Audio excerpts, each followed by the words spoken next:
Okay guys, so welcome back. This is turn 7 part 2. We're moving on to the Union action phase. The Union action phase, we start off with on the left, attack track A, resolve an action for the foremost Union regiment. Attack track B, foremost at C, D, E, resolving actions for the foremost regiment as we go along, and then any Union regiments to the rear will try to move forward if they are able to. So attack track A, no Union counter. Attack track B, no Union counter, which brings us to attack track C. First Delaware are going to make a cohesion check. 1 is a success, 6 is a fail. So first Delaware remain flipped and crouching. Okay, 108th New York, we're going to roll 1d6. Over here, 1 to 4 is a move, 5 to 6 is a volley. Let's see what they get. They get a 1, so they are going to move forward from attack position number 2 to attack position number 3. 4th New York are also crouching, so they're going to make an automatic resolve an automatic crouch and reform action. 1 is a success. They get a 2, so they remain flipped. Okay, so now the rearmost counters. So you can see it. So A and B, there are no counters there at all. There is no rear counter on attack track C or D, so nothing to resolve there.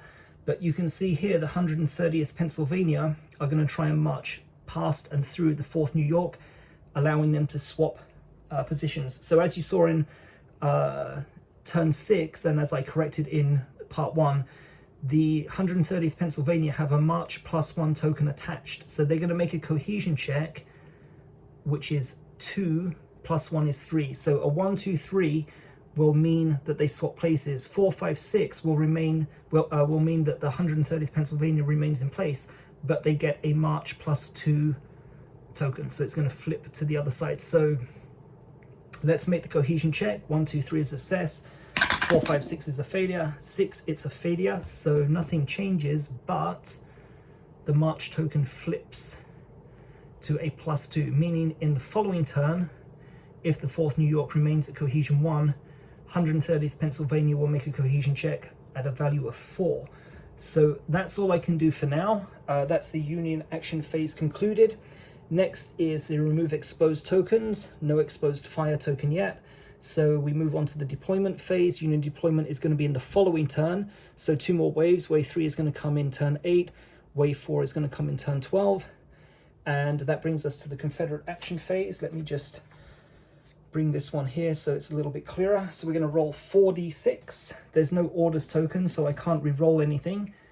And assign... what? Again? So yeah, the 1s are not good. And like I said, I really want to get the Inspire... okay.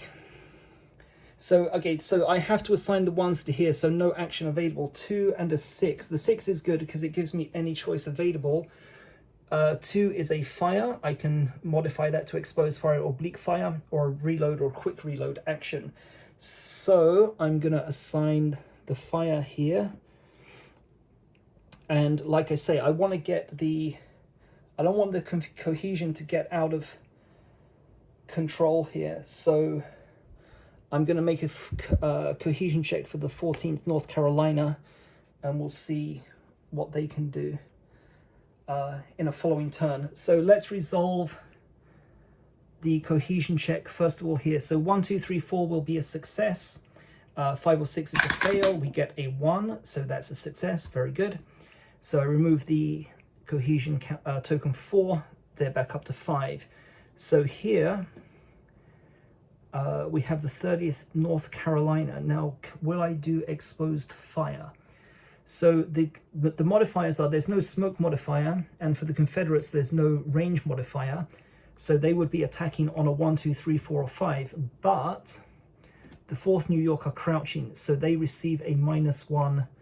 So the 30th North Carolina receives a -1 penalty to its cohesion, so that would bring it down to 1, 2, 3, or 4, and I really want to get rid of the 4th New York, so I'm gonna risk exposed fire. So I'm going to put a token on their +1/+1. This means that I get a +1 bonus for my attack, but in the following turn, if the 130th Pennsylvania attack the 30th North Carolina, that regiment will also get a +1 cohesion. So the Union attackers right now, these are the rookie regiments. The first two waves were rookie regiments, but once you start getting into wave 3 and wave 4, where their basic cohesion value is 3s and 4s, risking exposed fire becomes a little bit of a tougher decision. But for now, we'll take the risk.